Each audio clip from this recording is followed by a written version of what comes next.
Daniel capítulo 9, a partir do versículo 24 até o versículo 27. 70 semanas estão decretadas para o seu povo e sua santa cidade, a fim de acabar com a transgressão, dar fim ao pecado, expiar as culpas, trazer justiça eterna, cumprir a visão e a profecia e ungir o Santíssimo. Saiba e entenda que a partir da promulgação do decreto que manda restaurar e reconstruir Jerusalém, até que o ungido, o príncipe, na sua versão deve estar Messias, né? O ungido, sim, príncipe, né? Venha, haverá 7 semanas e 72 semanas. Ela será reconstruída com ruas e muros, mas em tempos difíceis. Depois das 72 semanas, o ungido será morto. Aí está o Messias será tirado, né? O ungido será morto. A mesma tua. Igual a minha? Então a gente está falando a mesma língua. E já não haverá lugar para ele. A cidade e o lugar santo serão destruídos pelo povo do governante que virá. O fim virá como uma inundação. Guerras continuarão até o fim e desolações foram decretadas. Aí versículo 27. Com muitos ele fará uma aliança que durará 1 semana. No meio da semana ele dará fim ao sacrifício e à oferta. E numa ala do templo será colocado o sacrilégio terrível, até que chegue sobre ele o fim que lhe está decretado. Então, vou deixar aqui a Bíblia aberta. E os irmãos lembram que a gente falou, nós falamos, né? Na última aula, né? Sobre o arrebatamento da igreja. E aí eu disse aos irmãos que nós iríamos começar então a falar sobre os acontecimentos do fim, né? E tudo se iniciará, na verdade, com o arrebatamento da igreja. Então, quando a igreja subir ao céu, a terra ela entrará num estágio que chamamos de grande tribulação. A Bíblia trata esses acontecimentos, né, com alguns nomes diferentes: o dia do Senhor, o lamento de Jacó, o dia terrível, algumas nomenclaturas para esse dia. O fato é que, quando a igreja ela for arrebatada, aí então a terra passará por uma série de eventos, né, que será acarretado. Na verdade, a ira de Deus, acho que eu falei até isso com os irmãos na outra aula, né? A ira de Deus será derramada sobre a terra. Mas vamos lá. A igreja, né, como eu disse para os irmãos, existem interpretações de que a igreja vai passar pela grande tribulação. Existem outras interpretações que não. Eu, particularmente, eu compartilho da ideia, né, que a nossa igreja compartilha, né? Se você vê na Declaração de Fé da Assembleia de Deus, é chamado de pré-milenismo, pré-milenismo também, pré-tribulacionismo. Obrigado. Então, quando nós vemos desde o Antigo Testamento, por exemplo, Noé e sua família, eles subiram na arca antes do dilúvio. O dilúvio foi o derramamento da ira de Deus. Ló, ele foi tirado de Sodoma antes da destruição, em Gênesis 19. Né? Nós vemos que o justo é levado, né, arrebatado, Isaías 57:1, antes que venha o mal. O Senhor declara que a sua igreja escapará, lá em Lucas 21:36, das coisas horrendas que acontecerão no mundo durante a grande tribulação. Então a igreja ela não enfrentará a ira de Deus. Durante a grande tribulação, a igreja ela não vai estar na terra. Quando João ele tem uma visão na ilha de Patmos, né, primeiro você vê que João fala para as igrejas, né, as 7 igrejas da Ásia, até o capítulo 4. No capítulo 4, né, quando termina falando das 7 igrejas, e aí vai começar a falar do juízo, a gente vê que o próprio João ele é arrebatado ao céu. Então, Apocalipse 3:10, para uma dessas igrejas, Deus diz que livrará a igreja da tribulação que há de vir sobre a terra.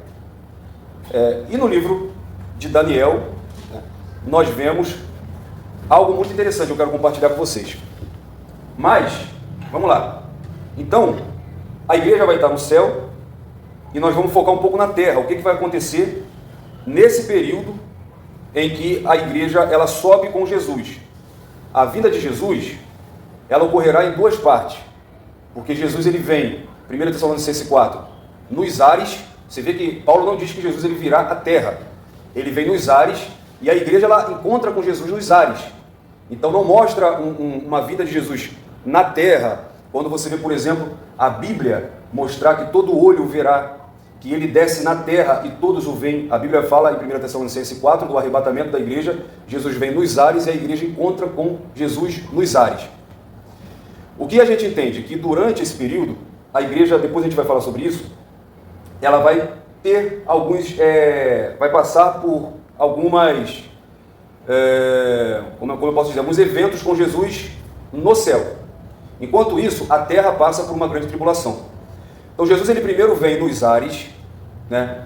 Ou eu acho que o termo Luciano está querendo dizer, nas regiões atmosféricas, tá? E a igreja encontra com Jesus. Aí vai ser o casamento da noiva com o noivo, etc.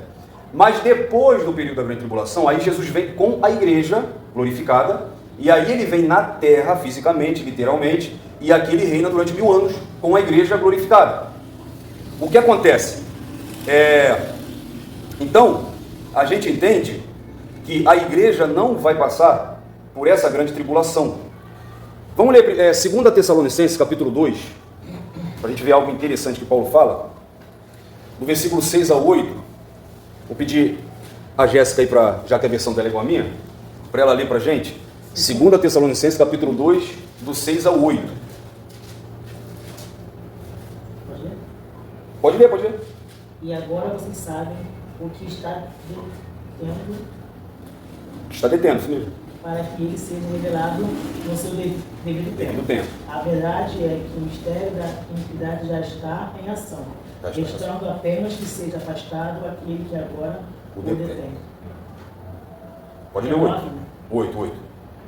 Então será revelado o perverso, a quem o Senhor Jesus matará com o sopro da sua boca, destruirá pela manifestação da sua vida. Então, isso aí. Paulo está falando aqui do anticristo. Aí ele fala assim, vocês sabem bem o que está detendo. Ele fala assim, para que ele seja revelado ao seu devido tempo. Então, aí Paulo usa uma outra expressão aqui, vamos ver. Então será revelado o perverso. Deixa eu ver aqui, deixa eu achar. A verdade é que o mistério da iniquidade são. Resta apenas um, aqui no final do versículo 7. Que seja afastado aquele que agora o detém. Então Paulo está falando que o espírito do anticristo já reina. Mas o anticristo, ele só será revelado depois daquele que o detém. E quem é que detém o anticristo de ser revelado? O Espírito Santo. A igreja, né, claro, o Espírito Santo age através da igreja.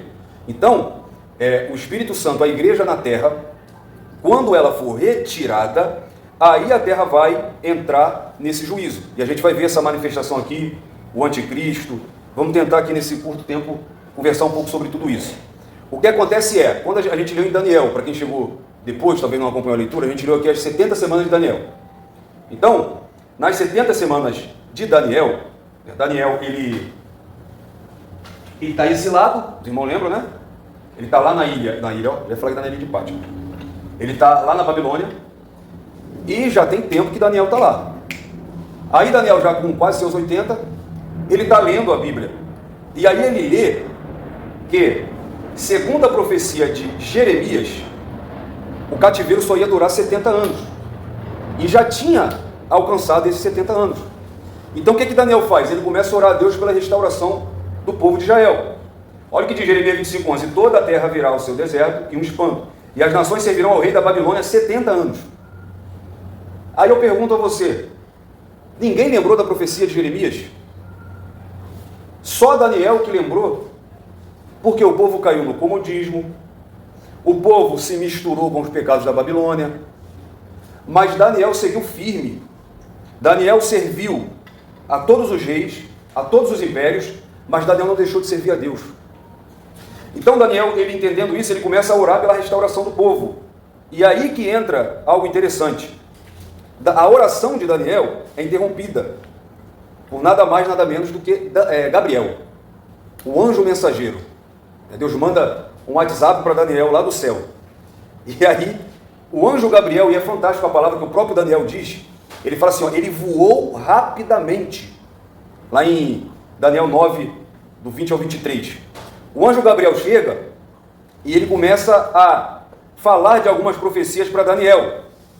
Agora, as profecias não eram muito boas. E é essa profecia que a gente leu das 70 semanas. Agora, por que eu li aqui e quero trazer isso para a gente? Olha só, a palavra hebraica para semanas é a mesma palavra para setes. O que o anjo diz para Daniel é 70 setes. Agora, você vai concordar comigo o seguinte, se fosse semanas literais, seria estranho. Por exemplo, a gente leu aqui que o príncipe ele vai firmar um acordo de uma semana. Você já imaginou? Um governante, um líder, ele vai para uma reunião lá nas Organizações Unidas, etc., e ele vai firmar um acordo de uma semana. Então, essas semanas não são literais, semanas de 7 dias, mas são semanas, porque se fosse, vamos lá, vamos fazer as contas, 70 semanas de 7 dias, seriam 490 dias. Então isso não alcançaria nem, por exemplo, a vinda do Messias, como a profecia fala. A profecia fala que essas semanas, elas iriam até a vinda do Messias e até a morte do Messias. Então, não eram semanas de dias, mas sim semanas de anos. Então, são 490 anos que estão divididos na profecia por semanas ou setes. Então, vamos lá. Para a gente entender essa questão, porque essa é uma profecia complicada, é difícil a gente entender, mas eu creio que a gente vai conseguir entender junto. É importante a gente entender que esses eventos aqui estão destinados a Israel. Se você ler aí na sua Bíblia junto comigo, o que o anjo Gabriel diz assim, ó, 70 semanas, versículo 24, estão decretadas para o teu povo e para a tua santa cidade. Então, a ira aqui, a profecia, ela é para Israel. E também, nós temos que entender o propósito dessa semana. Ainda no versículo 24, acabar com a transgressão de quem? De Israel. Expiar as culpas, trazer a justiça eterna, cumprir a visão e a profecia e ungir o Santíssimo. Então, quando a gente faz um paralelo, lá com Romanos 11, nós vamos entender algo interessante. Romanos capítulo 11, 26 e 27, Paulo diz assim, ó, e assim todo Israel, 25, irmãos, não quero que ignore esse mistério, para que não se tornem presunçosos. Na parte dele fala assim, ó, Israel experimentou um endurecimento em parte, até que chegue à plenitude dos gentios. Aí o versículo 26, e assim todo Israel será salvo, como está escrito. O que Paulo está dizendo aqui é, Israel está afastada de Deus por um tempo, e Paulo explica que tempo é esse, até que chegue à plenitude dos gentios. Que plenitude é essa? Dos gentios. É a era da igreja. É o tempo da igreja, é a dispensação da graça. Então o que a gente entende? Lendo o destino, para que essas semanas são destinadas, e entendendo o propósito, e lendo junto alguns textos bíblicos, nós entendemos que a grande tribulação será o momento em que Deus ele voltará a agir com Israel. Israel está afastado de Deus, e Deus hoje ele trata com quem? Qual é o povo separado? A nação santa, o povo eleito, adquirido. Por quem Deus age na terra? É por isso que a igreja vai ser retirada. Então hoje Deus tem um propósito específico, um plano específico. Deus ele trata diretamente com a igreja. Israel se afastou de Deus. Israel, João fala que Jesus veio para eles, mas eles o rejeitaram. Eles se afastaram do propósito de Deus. Então quando a igreja for retirada, aí Deus volta a tratar com Israel. Será esse período da grande tribulação. Agora, essas 70 semanas, 490 anos, começaram a contar a partir de quando? O anjo diz para Gabriel, no versículo 25, após a saída da ordem para restaurar e edificar Jerusalém. Então nós vemos 3 decretos, mas o decreto de Artaxerxes é um decreto para reconstruir a cidade. Lembra lá de Neemias? Então, a partir do decreto de Artaxerxes, essas semanas começaram a correr, vamos dizer assim. Então, em 445 a.C., Artaxerxes emitiu um decreto para edificar a cidade. Aí começa a contagem. E o ano para o judeu, ele não é contado em 365 dias. São 360 dias. Tanto que se você for lá para Apocalipse... Gente, eu separei o texto ou não separei? Deixa eu ver se eu separei aqui. Porque eu tinha visto aqui um texto, lá em Apocalipse, acho que eu esqueci de separar. Porque João, ele fala algumas vezes sobre anos de 360 dias. Então, assim, se a gente fizer a contagem, desde esse decreto de Artaxerxes, nós vamos ver que isso vai dar exatamente, o anjo, ele fala que quando chegar 69 semanas, 483 anos, até o Messias vir, quando o Messias morresse, essas semanas elas parariam a conta. Então, 483 anos nos leva ao ano 32, entre 32 e 33 depois de Cristo, que é justamente quando Jesus ele morre e aí a igreja é inaugurada. Então, essas semanas contaram até Jesus morrer, ressuscitar, subir ao céu. E quando a igreja foi inaugurada, houve então uma pausa, houve uma lacuna. E essa lacuna, olha o que Gabriel fala. Eu sei que a princípio parece difícil, mas não, a gente vai ficar mais fácil, a gente vai começar a conversar, mas você tem que entender primeiro isso aqui. Ele fala que se inicia com decreto, versículo 25. Aí no final do versículo 25 ele fala assim, ó, até que o Messias ou o ungido venha, haverá 7 semanas e 72 semanas, ou seja, haverá 69 semanas. Vai faltar uma semana. Aí ele fala assim, ó, até que o ungido seja morto. Então, quando Jesus morreu, ressuscitou, subiu ao céu, inaugurou a igreja, essas semanas pararam a contagem. E falta uma semana. E essa última semana é o que a gente entende como a grande tribulação. Será a última semana das 70 semanas de Daniel. Então, hoje, Israel está afastada, tá? Paulo disse aqui, quando nós lemos em Romanos 11, eles estão com o coração endurecido até a plenitude do tempo dos gentios. Então, o que vai acontecer depois da grande tribulação? Aí Paulo fala no versículo 26, todo Israel será salvo. Então, o que vai acontecer com Israel? Deus vai tratar com Israel, conforme nós vamos ver hoje aqui, e esse tratamento de Deus com Israel vai ser nesse período que Israel vai se arrepender. E então vai aceitar Jesus como seu Salvador. E Israel será salvo. O profeta Zacarias, capítulo 12, versículo 10,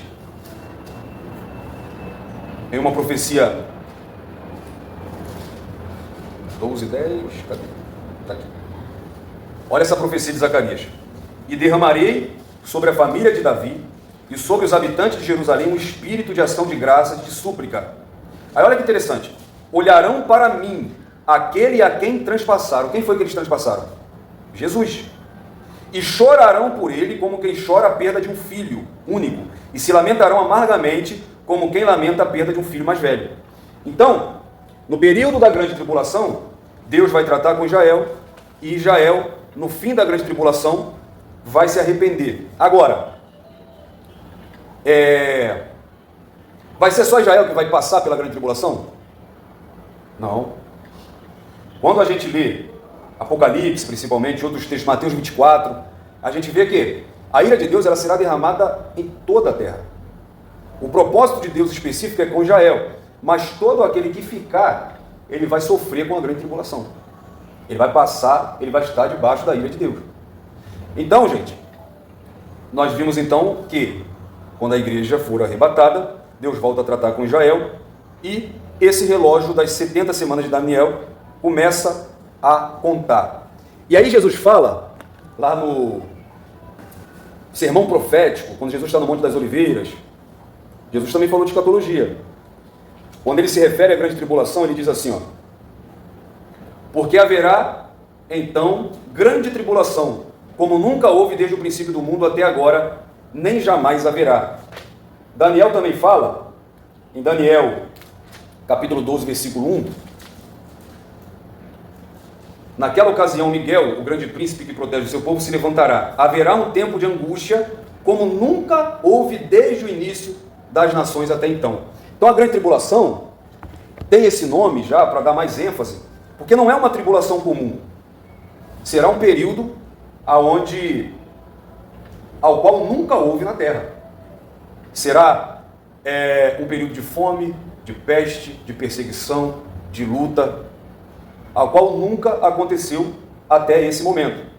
Então, entendendo que a grande tribulação ela é justamente essa última semana de Daniel, e vendo que as semanas são de anos, então se entende que a grande tribulação ela durará 7 anos. Quando nós vemos, por exemplo, as 2 testemunhas, elas irão profetizar durante 3 anos e meio, 42 meses. Lá em Apocalipse 12, a mulher vestida de sol, que pisa sobre a lua, ela foge para o deserto, e aquela mulher ali simboliza Israel. Ela dá luz a um varão, porque Jesus veio de Israel, e ela foge para o deserto durante 7 anos. E isso simboliza o período tribulacional que Israel irá ser perseguido. Então, quando a gente começa a ler a Bíblia, a gente começa a entender que toda a terra passará pela grande tribulação, porém, o foco da história está em Israel. E aí a gente vai ver alguns eventos que vai acontecer durante a grande tribulação, e a gente vai entender que o foco principal vai estar lá. Inclusive é lá que Jesus vai voltar. Então, quando Jesus fala em Lucas 24, 21, ele fala que Israel será pisada pelos gentios até que o tempo deles se cumpra. Então, quando a igreja não estiver mais aqui, vai começar esse período tribulacional. Eu louvo a Deus porque a gente não vai estar aqui. Amém? Amém. Mas olha que interessante, deixa eu pegar algo aqui. Se você ler sua Bíblia, Daniel ele fala 2 vezes aí 2 príncipes. Ele fala de um príncipe, versículo 25, né? Versículo 25, ele fala, o Messias, né, ou na minha versão aqui, ungido, o príncipe.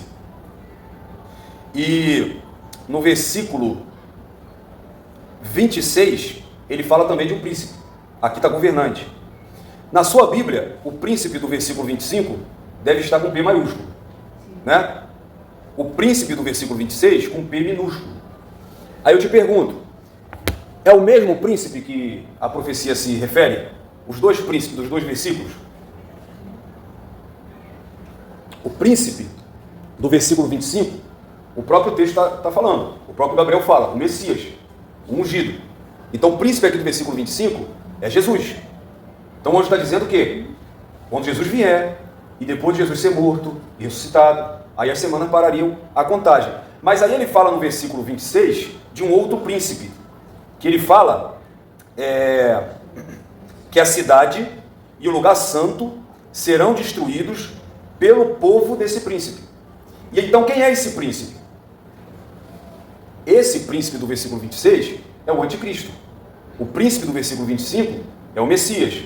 No versículo 26, a profecia diz que o lugar santo, ou seja, Jerusalém, ela será destruída pelo povo desse governante ou desse príncipe. Aí no versículo 26 ele fala que vai vir inundações, guerras que continuarão até o fim, desolações que já foram decretadas. Quando a gente lê Ezequiel 38 e 39, quando ele fala que as nações, ele dá nome Gog, Magog, Meseque e outras nações que se levantarão contra Israel. Ou seja, após, e você já vê que Israel é bem perseguido, após o arrebatamento da igreja, muitas nações lideradas por um governante vão sitiar Jerusalém e vão destruir a cidade. É aí que vai começar tudo. Aí aparece alguém, que existem muitas opiniões diferentes sobre isso, mas alguém que será mostrado como uma solução. Por que é importante a gente entender isso? Porque quando eu vejo o que a Bíblia me relata sobre o anticristo, quando eu vejo as coisas que vão acontecer depois do arrebatamento da igreja, quando eu vejo todo o cenário que já está sendo montado, eu começo a entender que realmente Jesus está voltando. A igreja será retirada dessa terra. Por quê? Eu li com você 2 Tessalonicenses, onde Paulo fala que tem um que detém a manifestação do anticristo. Porém, o espírito do anticristo já age no nosso meio. João, ele escreve sobre isso, e ele fala que todo aquele que nega a Cristo é anticristo. Ele fala que todo aquele que nega que Cristo vem em carne é anticristo. Então ele fala de um espírito que hoje controla o nosso cenário político, que já é o espírito do anticristo. Tudo já está sendo preparado para a manifestação do anticristo. Tudo já está caminhando. Eu me assustei quando eu vi, há um tempo atrás, eu acho que foi no período da pandemia, o Papa Francisco, o líder supremo lá da Igreja Católica, ele falando da necessidade de um governo mundial, de um homem para liderar todo mundo. O discurso é um discurso agradável. As pautas que a própria mídia divulga muito hoje, e você olhando assim, não, se tiver um governante mundial, por exemplo, pode ter menos risco de uma terceira guerra mundial. A questão do aquecimento global. Então tem questões que são globais e que um governante seria bom para tratar dessas questões.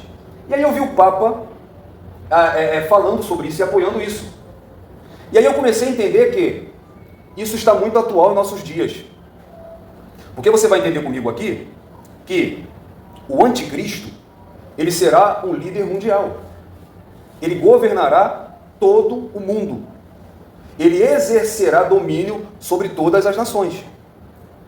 E aí toda vez que você ouvir organizações das Nações Unidas, a ONU, toda vez que você ver pautas sendo levantadas para uma questão global, é bonitinho, a esquerda apoia muito o aquecimento global, essas coisas todas, são coisas que realmente está acontecendo porque são bíblicas, mas tudo isso já é para ser implantado um novo sistema de governo, que é o governo mundial.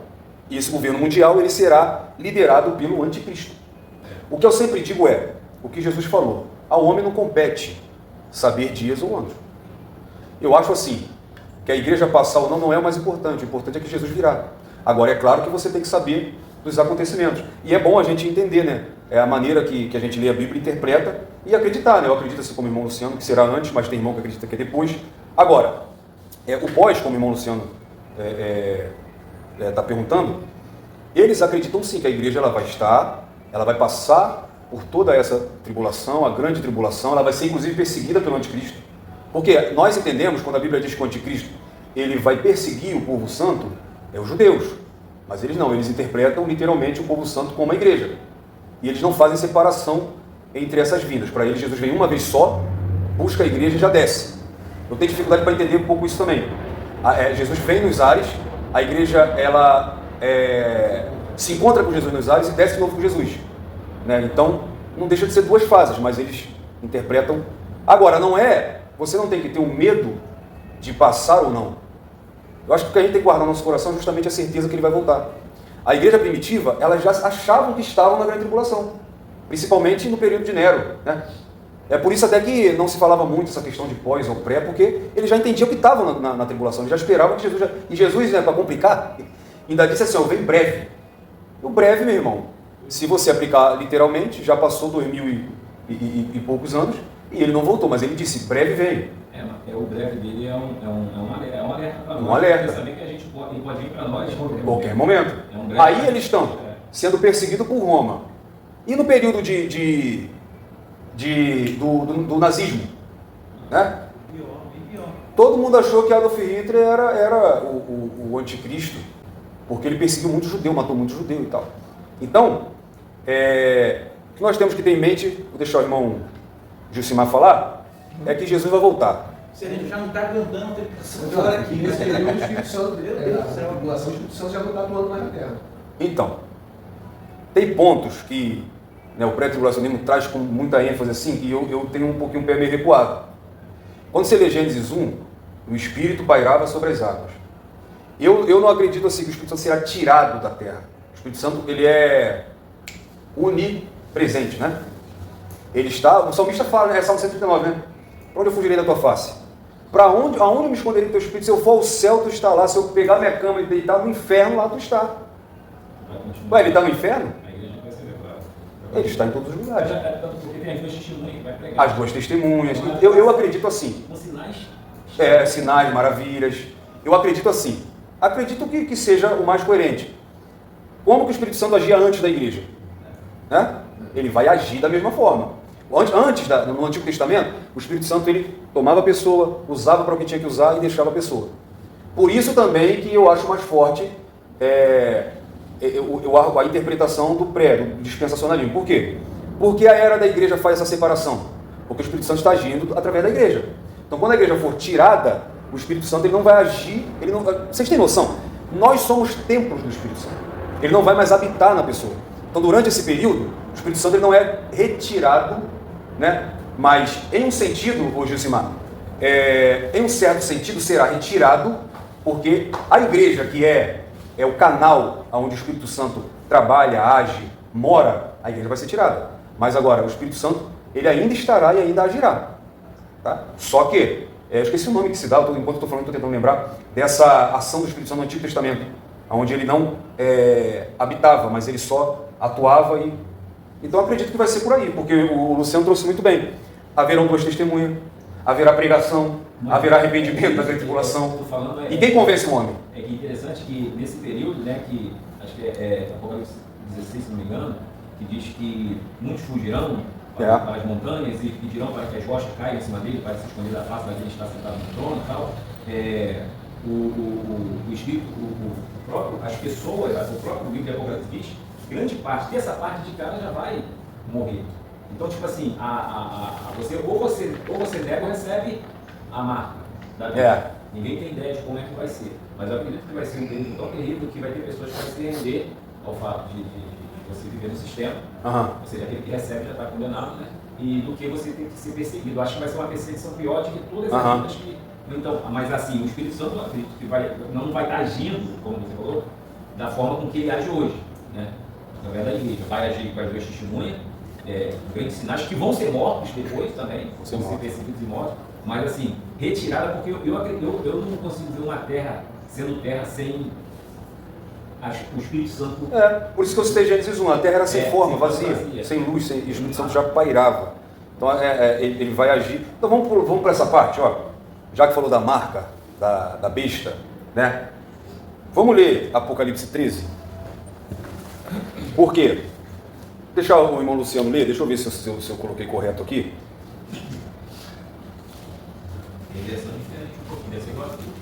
A minha é NVI. Pode ser. Pode ser só o versículo 1, sabe por quê? Para a gente não ler tudo e a gente tentar falar um pouquinho sobre isso. Vi uma besta que saiu do mar. Luciano, perdão, leu o 1 e leu o 11, que aí você vai falar das duas bestas. Vi uma besta que saiu do mar, tinha 10 chifres e 7 cabeças, com 10 coroas, uma sobre cada chifre, e em cada cabeça um nome de blasfêmia. A besta que vi era semelhante a um leopardo, mas tinha pés como os de urso e boca como os de leão. O dragão deu à besta o seu poder e o seu trono e grande autoridade. Versículo 11. Então vi outra besta que saía da terra com 2 chifres, como cordeiro, mas que falava como um dragão. Então, tem duas bestas. Não é o Lula não, o Lula é uma outra besta. O Lula é besta não. Tem duas bestas. Uma besta que sobe do mar, uma besta que sobe da terra. Mas vamos lá, eu parei aqui, a gente vai entrar nisso aí. Parei aqui. Jael será perseguido, e aí vai aparecer o anticristo. O anticristo será um homem influente, será um homem, um grande líder, né? Ele exercerá liderança política, militar. Não vai ser qualquer pessoa, vai ser um camarada aí que... E aí vamos lá, onde entra as bestas? A besta que subiu do mar, quando a gente entende, Apocalipse mesmo fala muito de símbolo, né? Simbologia e tal. O mar, ele simboliza as nações, né? E a agitação do povo. Quer ver? 7. Ué, gente, cadê? Eu acabei de ver o negócio aqui. Tá. Daniel 7,2. Em minha visão à noite, eu vi os 4 ventos do céu agitando o grande mar. 4 grandes animais diferentes, um dos outros subiram do mar. O mar na Bíblia, ele se refere muito a nações, ao povo. Aí ele tem 7 cabeças e 10 chifres. E o chifre representa poder, governo. E 10 cabeças, 7 cabeças com esses 10 chifres, representa então que ele terá um poder mundial. Agora, o poder dele é dado por quem? Versículo 9. O dragão, aliás, o versículo 1 que o Luciano leu, é o dragão que concede poder à besta que subiu do mar, ao anticristo. E quem é o dragão? Apocalipse 12, 9, é Satanás. Então, ele tem um poder maligno, um poder dado por Satanás. Então, haverá um sistema político global liderado por uma figura política que irá perseguir os judeus. Mas antes de perseguir, ele será a solução para os judeus. Por isso que o Luciano falou de 3 anos e meio de paz. Por quê?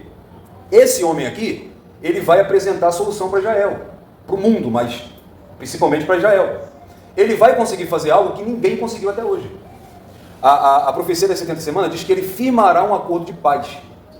Você vê, por exemplo, há pouco tempo, o Donald Trump conseguiu assinar um acordo lá entre Palestina, entre o Hamas, né, o grupo terrorista, e Israel. E durou quanto tempo esse acordo?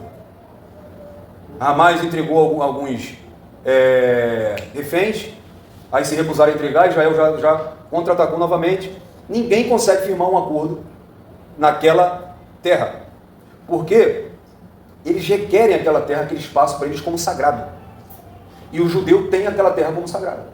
Ninguém quer abrir mão daquela terra. Como que o anticristo vai conseguir firmar um acordo de paz com eles? O próprio texto do capítulo versículo 11, quando fala dessa segunda vez, o próprio texto em si, somente uma autoridade muito forte para poder ter essa ação, porque o texto diz aqui, né, que ela a besta sai da terra com o chifre, porém como um cordeiro, ou seja, enganando, o que a gente usa muito termo, né, cordeiro, bode, ovelha, passado. Então ele sai nessa fase de 3 anos e meio, ele sai muito manso.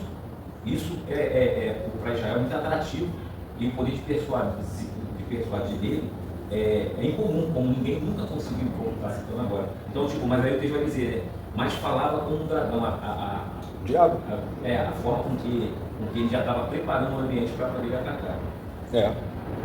Ele, tem a besta que subiu do mar, e tem essa besta que é a besta que subiu da terra. Então, indica que o poder dessa besta já vem do próprio povo. E aí ele tem 2 chifres, como um cordeiro, mas fala como dragão, como o Luciano falou, ele tem aparência inofensiva, mas suas palavras são demoníacas. E detalhe, o texto diz que ele realiza sinais e maravilhas. Ele tem poder para enganar, como os falsos mestres do Antigo Testamento. Agora, essa besta tem 2 bestas. O que se entende que... Quem viu a novela da Record, do Apocalipse? Alguém viu aqui? Não, né? Eu cheguei a ver trechos que aquele homem ele era apoiado por um grande líder religioso. E lá botaram na novela, eu achei até que isso ia dar problema. Era o Papa. Então, o anticristo ele vai ter o apoio de um grande líder religioso mundial. Eu só vejo o Papa se encaixando aqui. Aí quando eu vi o Papa trazendo esse discurso aí de um governo mundial e tal, ou seja, um grande líder político que vai ter um apoio de um líder religioso. Aí vamos lá. Esse homem aqui, ele vai firmar esse acordo, e aí tem uma outra questão.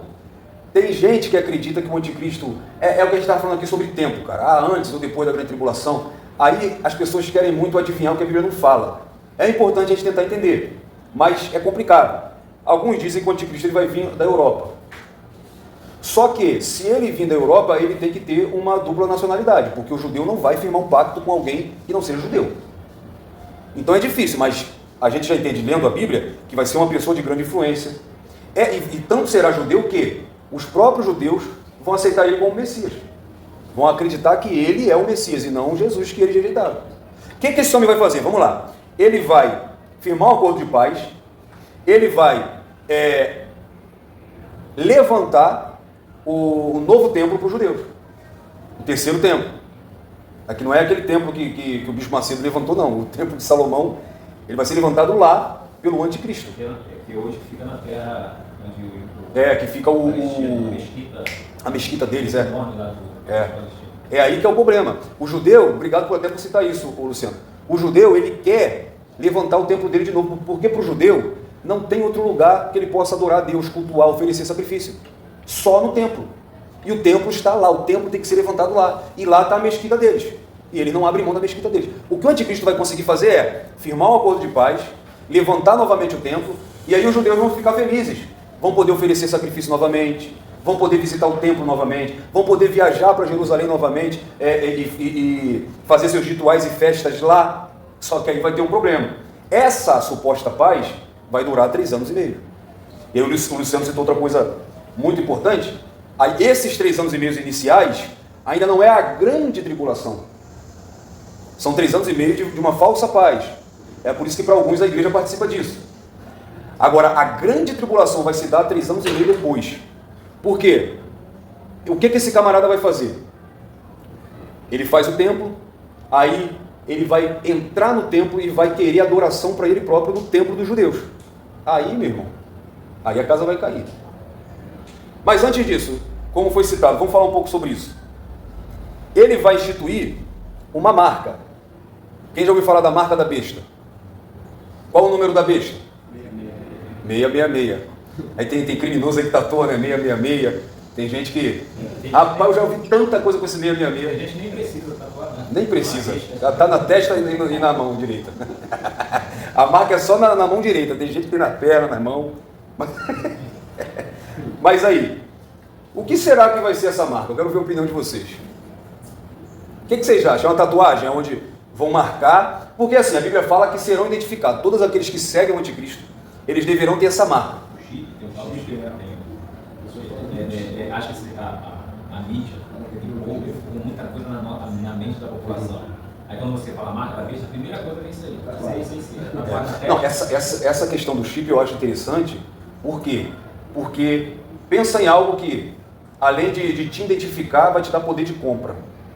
Pode ser um chip. Por quê? Você só vai poder comprar se você tiver o sinal da besta. Se você não, está repreendido. Se a pessoa tiver o sinal da besta. E quando a gente vê o chip, né, tem alguns países aí da Europa, né, que é utilizado, ele é colocado na mão.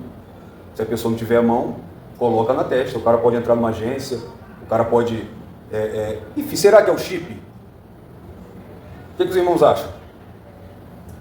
A princípio parece, né? Mas... É um argumento forte, né? O chip. Pode ser. Eu não quero saber o que é. Em nome de Jesus, não vou estar aí. Eu não quero saber. Não, claro que a gente fala isso brincando. É claro que a gente tem curiosidade, a gente quer saber. Mas, eu acho que hoje, o argumento, principalmente pela tecnologia que tem hoje, né? Um chip seria, sim, uma ótima ferramenta. E a gente vê que o dinheiro, o papel, né, o dinheiro físico, está sendo cada vez menos utilizado. Aí vem criptomoeda. Então hoje é muito fácil de controlar o poder de compra, não é? Se esse cara vai exercer esse domínio, e detalhe, vai ter um só governo. Isso fala de uma só moeda, né? Então pode ser que seja o chip. Hoje, basicamente, hoje, 2025, nós seres humanos, basicamente, que temos acesso a qualquer dispositivo, somos muito fáceis de se achar. Muito fácil. Hoje. Imagina daqui a 10 anos que vai dar mais um pouco. Você já viu como que esses profetinhos aí adivinham a vida toda do cara? Facebook, tem Facebook, tem rede social e tem até aplicativo para isso. E tem até o diabo também ativo. Também tem. Mas, irmão, hoje é muito fácil. Então, eu acredito que já está tudo... Tatuagem é mais mesmo da fábrica, da mente humana mesmo, do filme. Vem aquela marca aqui, igual o cor de cavalo, que a pessoa fica verde na testa. Então, acho que mais que entrou na nossa cabeça, a gente cresceu um pouco com esse negócio, aprendendo isso, fixou isso na nossa mente. Mas... Por quê? Se você pensar também, antigamente, qual era a marca que podia ser colocado e não podia ser retirado? Porque nem tatuagem hoje já tem operações para retirar, mas não podia ser retirado. Então era um argumento que as pessoas acreditavam mais, né? Não existia chip. Não existia essa questão de chip. Você fala de implantar um chip dentro da pessoa. Quando surgiu o celular, por exemplo, aquele chip enorme. Você falar que implantar isso na pessoa era algo absurdo. Eu acredito que hoje, independente do que for, vai, depois que colocar, não é como uma tatuagem que hoje você pode remover. E ainda tem isso, não pode ser tatuagem também por causa disso. Não pode. Hoje a tatuagem é removível, né?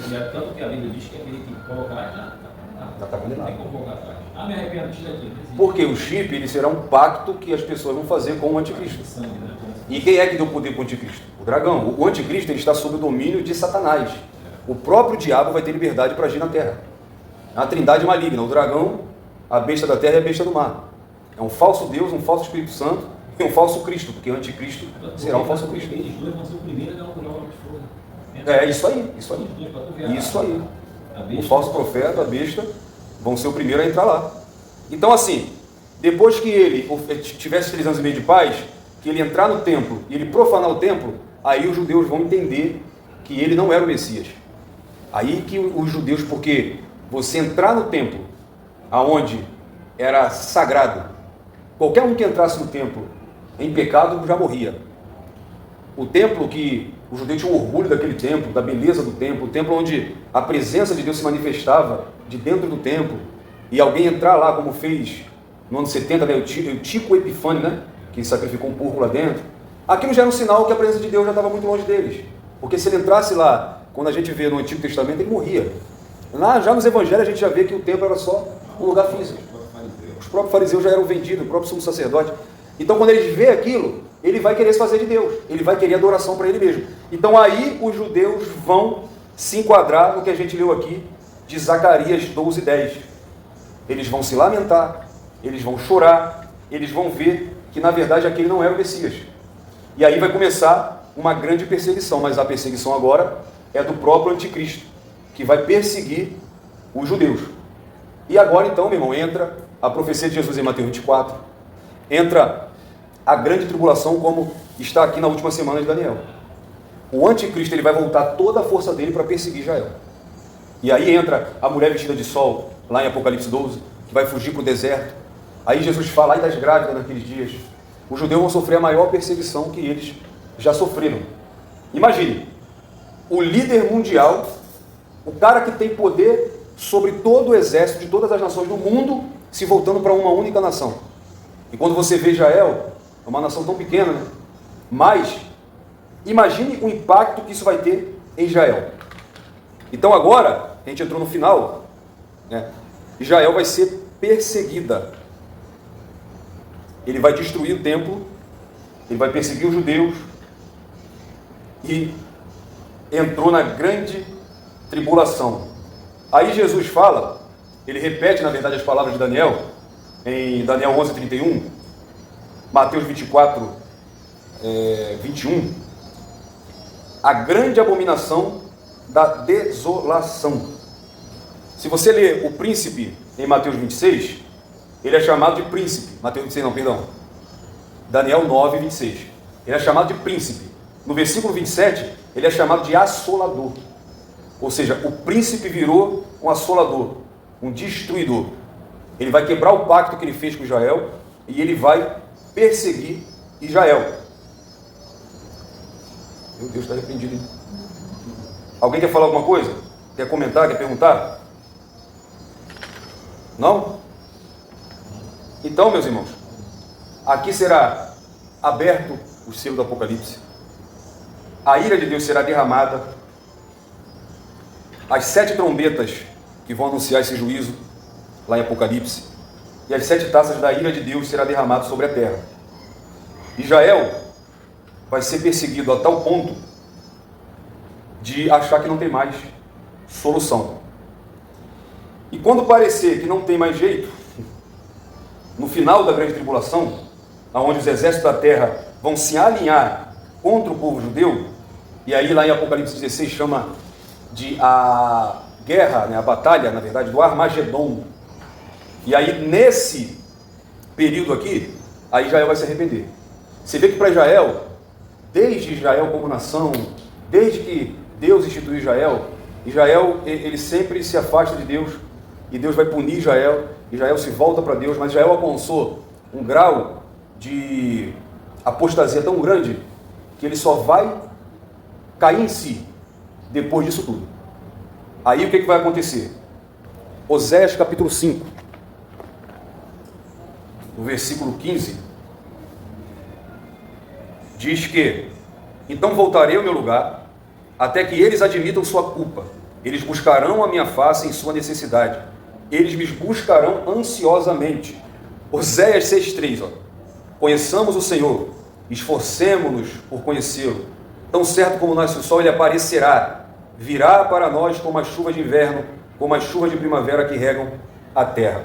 Então, aqui, quando Israel tiver num grau de perseguição, aonde muitos vão morrer, aonde o anticristo vai matar e perseguir muitos, quando já não houver mais para onde fugir, eles vão reconhecer Jesus Cristo como seu Salvador. Que a gente leu lá em Zacarias, que eles olharão para mim, a quem transpassaram, eles se lamentarão. Eu acho que aqui nesse período é o que acontece com aqueles religiosos, o povo judeu, quando crucificam Jesus, e eles falam assim, ó: caia sobre nós e sobre os nossos filhos o sangue desse inocente. Então, o que vai acontecer aí? Quando Israel está encurralada, todo o exército do anticristo perseguindo Israel, Jesus volta para a igreja. Jesus volta em glória, a sua igreja glorificada, e aí o anticristo será destruído. E como que ele será destruído? Eu acho engraçado, um corinho de fogo que tem aí que fala batalha travada na terra, no céu. Quem já ouviu? Que ele é batalha travada na terra e no céu, os demônios guerreiam contra Emanuel. Eu fico, gente, esse povo não conhece o poder do Emanuel. O demônio não guerreia contra Emanuel, gente. Sabe como que ele vai destruir o anticristo? Olha como que ele vai descer lá. E vi os céus abertos, e diante de mim um cavalo branco, cujo cavaleiro se chamava Fiel e Verdadeiro. Ele julga e guerreia com justiça. Apocalipse 19:11. Seus olhos são como chama de fogo, e em sua cabeça muitas coroas, e um nome que ninguém conhece mais. Isso aí, ó. O 19, no versículo 20. Ó, mas a besta foi presa, e com ela o falso profeta, o líder religioso e o anticristo, que havia realizado os sinais milagrosos em nome dela, com os quais ele havia enganado os que receberam a marca da besta e adoraram a imagem dela. Os dois foram lançados vivos no lago de fogo que arde com enxofre. Os demais foram mortos com a espada que saía da boca daquele que estava montado no cavalo. Ele só é o capítulo 19, versículo 20 e 21. Ele será derrotado apenas com o poder da palavra de Jesus. E aí ele será lançado no lago de fogo. Como disse o Luciano, né, ele vai estrear o inferno, o lago de fogo. Isso que eu senti de Deus da gente. Eu sei que vira uma aula, né, um pouco mais difícil, às vezes embaralha a nossa mente, mas é muito necessário. Porque o Luciano está falando uma coisa muito interessante. A gente tem aquela ideia que às vezes basta, você está passando lá no Facebook, aparece um videozinho lá do juízo final. Aí está aquela fila e ele tem que conferir lá o nome de quem está, de quem não está. Aí tem um telão que vai passar a sua vida toda. Cara, eu não quero esperar, né? Só se eu fosse condenado, porque eu quero ir para o céu, eu vou ter que esperar passar a sua vida toda, não quero saber o que você fez, deixou de fazer. Então a gente vai botar essas coisas em ordem, a gente vai tentar entender isso tudo aí.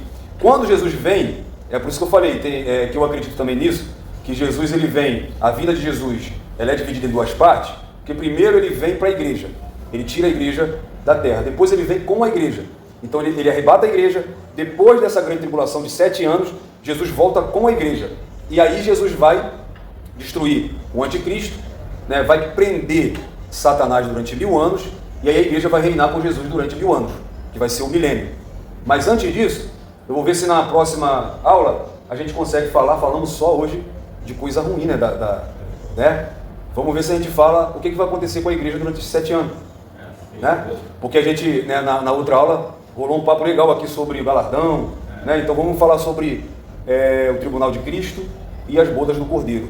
Tá? É muito assunto, mas a gente tenta aí. Então vamos aí orar para a gente, para Deus dar entendimento a gente, para a gente poder falar mais um pouquinho sobre isso. Eu quero... Posso orar, João? Então eu quero orar com você, para Deus continuar nos iluminando, para que você... vou te dar uma dica. Não para esse assunto aqui não. Não deixa apenas para estudar isso aqui. Mas, né, procure fontes seguras. Mas estude mais, lê a Bíblia sobre isso. Se alguém precisar, se alguém quiser, pode me chamar no WhatsApp se quiser perguntar alguma coisa. Estamos aí, tá bom? Pai, te louvamos, te agradecemos pela oportunidade que Tu tem nos dado, Pai. Muitos, Senhor, buscam em outras coisas, mas nós entendemos, Pai, que a nossa esperança está na Tua Palavra, em Te buscar e saber mais de Ti, Pai. Continue iluminando o presbítero Rodolfo na direção dessa igreja, continue iluminando os professores, Pai, o professor João, o professor Luciano, todos aqueles que cooperam para esse trabalho, todos os obreiros dessa igreja, a todos os membros, Pai, aqueles que sempre vêm querendo ouvir da Tua Palavra, Senhor. Continue abençoando, despede, Pai, em paz, e continue ministrando a Tua Palavra no nosso coração, que possamos entender mais de Ti, que possamos estar preparados para subir ao Teu encontro, Pai. Continue, Pai, nos guardando, nos santificando, para que nós possamos, naquele grande dia, Te encontrar nas nuvens. É o que nós Te pedimos, Te agradecemos, certos da vitória, da esperança que temos em Ti, Pai. É o que nós Te agradecemos em nome de Jesus. Amém.